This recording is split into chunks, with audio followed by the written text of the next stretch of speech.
நீங்க கேள்விப்பட்டிருக்கீங்களா? உயர பறந்தாலும் ஊர்க்குருவி பறந்தாகாதுன்னு. அவங்க தலையில ஆண்டவன் என்ன எழுதிருக்கானோ அதான் நடக்கும்.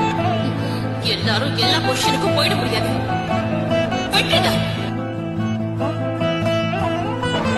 இன்னைக்கு ஒவ்வொரு மனுஷனோட வாழ்க்கையை நிர்ணயிக்கிறது பொருளாதாரம்.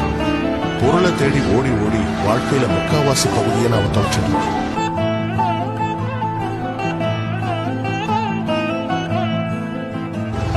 சந்தோஷத்தை சம்பாதிக்கணும்னு சொல்லியிருக்காருன்னு ஆச்சரியப்படுறேன்.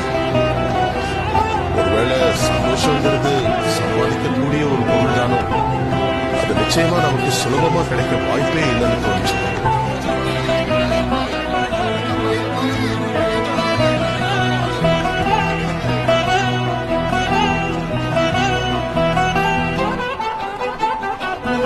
ஒரு விஷயத்துல ரெண்டாவது அடி எடுத்து வைக்கணும்னு ஆசைப்படுறேன். நீ என்ன என்கரேஜ் பண்ணலனாலும் பரவாயில்ல, தயவு செஞ்சு என்ன டிஸ்கரேஜ் பண்ணாம இரு.